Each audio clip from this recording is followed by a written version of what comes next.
मेरी बीवी रोज़ाना शाम को अपने बाप के घर चली जाती थी और सुबह के वक्त वापस आती, क्योंकि उसका बाप बहुत बीमार था और उसका घर हमारे घर के करीब ही था। वैसे भी मुझे अपनी बीवी में कोई दिलचस्पी नहीं थी, वे इंतहाई बदसूरत और काली सिया थी, इसलिए मुझे कोई फ़र्क न पड़ता कि वह रात मेरे पास रहे या नहीं, या अपने बाप के घर। एक रात सोने ही वाला था जब अचानक ये खूबसूरत लड़की खिड़की से कूदकर मेरे कमरे में आ गई। वे मुंह छुपाकर बैठ गई। मैं कुछ बोलने लगा तो मेरे पाँव पकड़कर बोली, ऊपर वाले के लिए मुझे चंद घंटे के लिए पनाह दे दे। फिर जैसे ही सुबह का वक्त हुआ वे दीवार लाग कर भाग गई।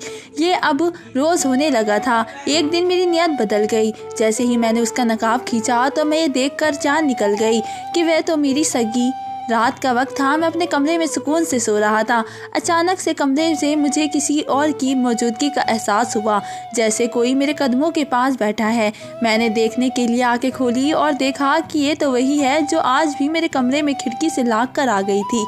इसी लड़की ने अपने चेहरे को नकाब से छुपा रखा था, लेकिन उसकी आंखें बता रही थी कि वह बहुत ज़्यादा हसीन और खूबसूरत लड़की थी।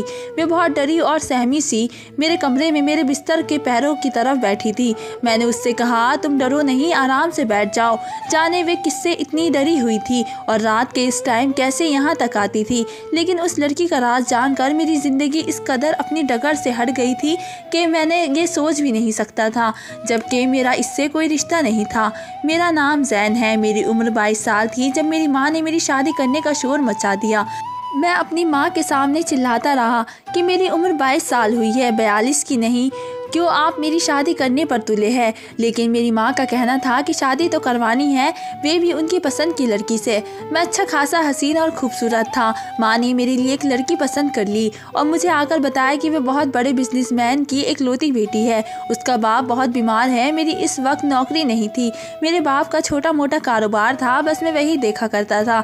लेकिन सच कहूँ तो कारोबार दिन प दिन मेरे हाथों से डूब रहा था, क्योंकि मुझे कारोबार की कोई समझ नहीं थी। माँ ने कहा कि लड़की का बाप बिस्तर पर पड़ा है, सारी जायदाद की अकेली उसकी बेटी मालिक है। सच कहूँ तो मेरे दिल में भी ख्वाहिश आ गई, बस उसी लड़की से मेरी शादी हो जाए। माँ ने कहा, मैं तो हाँ कर आई हूँ और तुम्हारी तस्वीर भी दिखा दी है, उन्हें भी हाँ कर दी है। मैंने उससे कहा कि मुझे भी लड़की की तस्वीर दिखाए। माँ का कहना था कि तुमने तस्वीर देखकर क्या करना है, उसका बाप बीमार है, वे चाहते हैं कि इसी महीने शादी हो जाए। क्या तुम 5 दिन का इंतजार नहीं कर सकते? रविवार दिन वाले तो तुम्हारी शादी है। मैंने माँ से कह दिया, ठीक है, मुझे कोई मसला नहीं है। मुझे अपनी माँ पर भरोसा था। मैंने सोचा, जिस लड़की से मेरी शादी हो रही है वह तो सोने की चिड़िया है। जब उसका बाप इस दुनिया से चला जाएगा तो सारी दौलत उसकी और उसके ज़रिए मेरी हो जाएगी।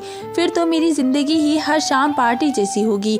मैं तो बहुत ही खुश था, यूँ समझ के कि ऐसा महसूस कर रहा था जिसकी जल्द ही ताजपोशी होने वाली थी और उसे एक शहजादी भी मिलने वाली थी। मैंने शादी की रात तक अपनी दुल्हन को नहीं देखा था। जब देखा तो हालत ऐसी हो गई जैसा आज तक किसी दूल्हे की नहीं होगी।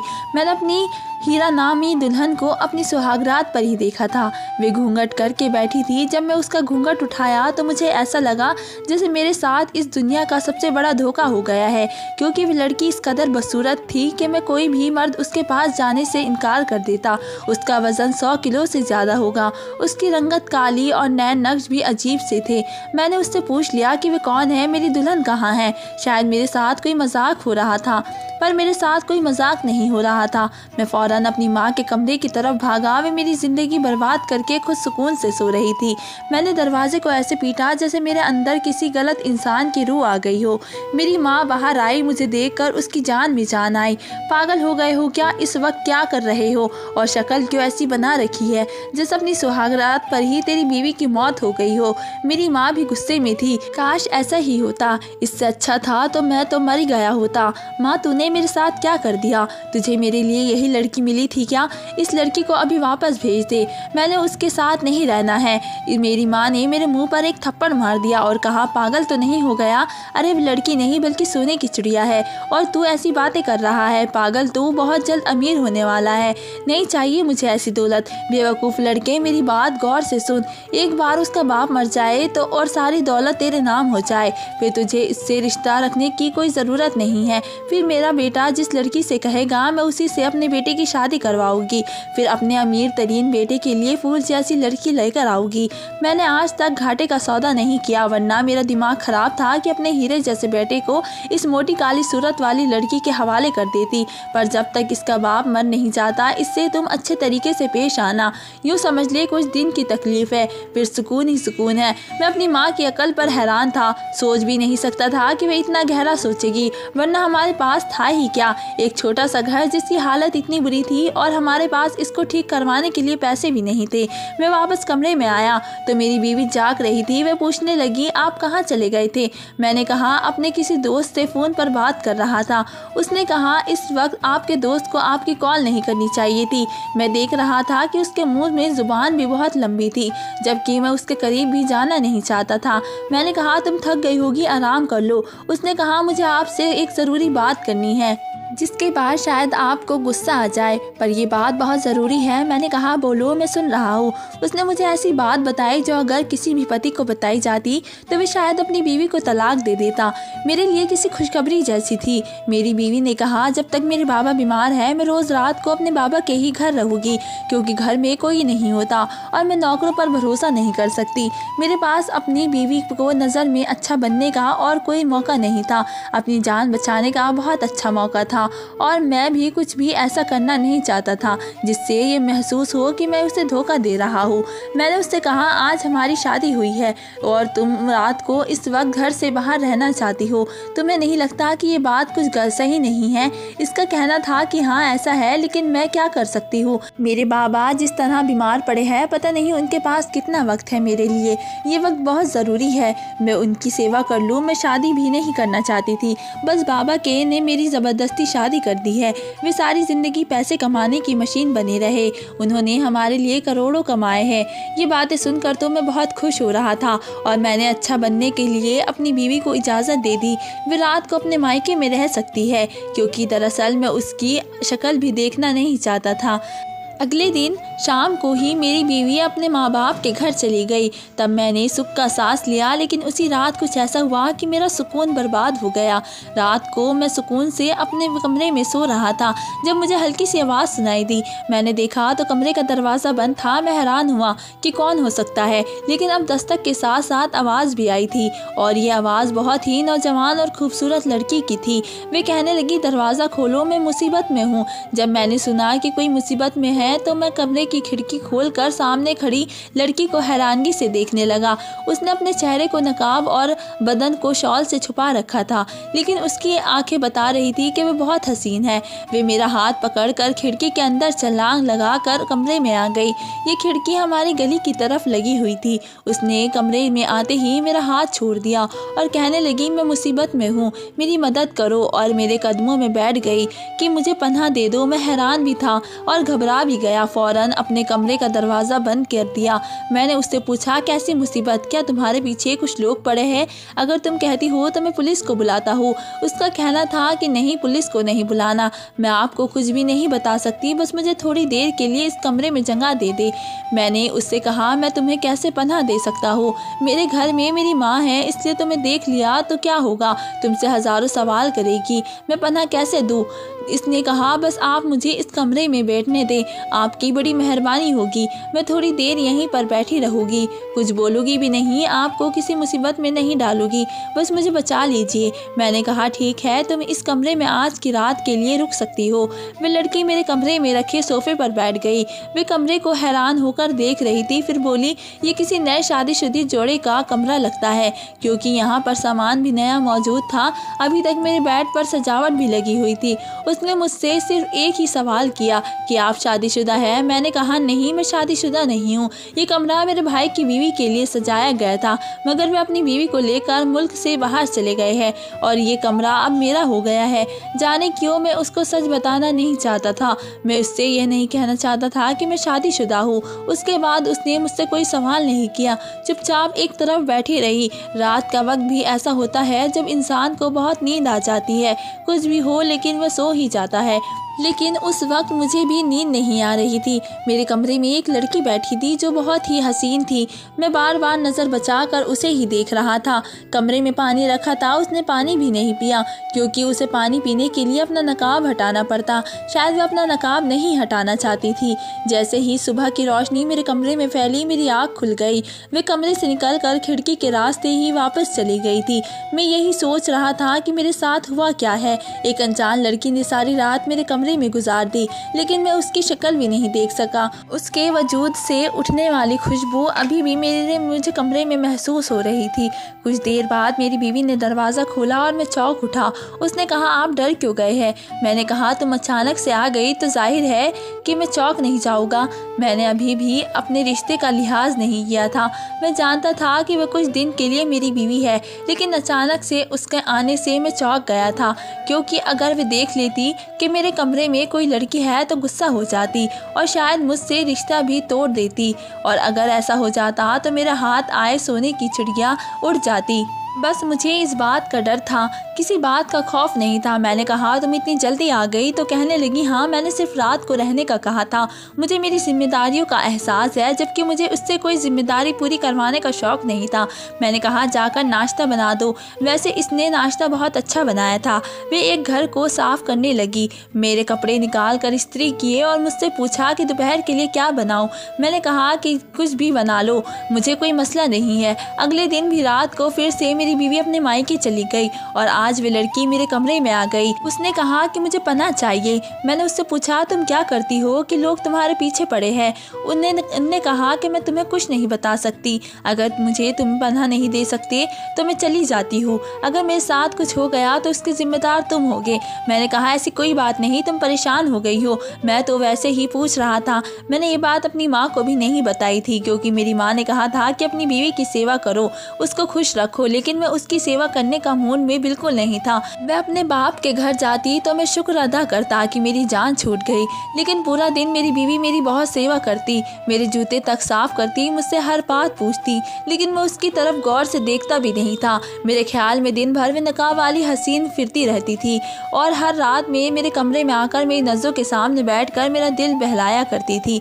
एक दिन मेरी बीवी ने कहा, आज मैं नहीं जाऊँगी, आज मेरा दिल नहीं कर रहा, आज मैं आपके पास ही रहूँगी। लेकिन ये सोचकर तो मैं थर थर काँपने लगा कि अगर आज वे लड़की आ गई तो तब मैं अपनी बीवी को क्या जवाब दूंगा। सारी दौलत मेरे हाथ से निकल जाएगी।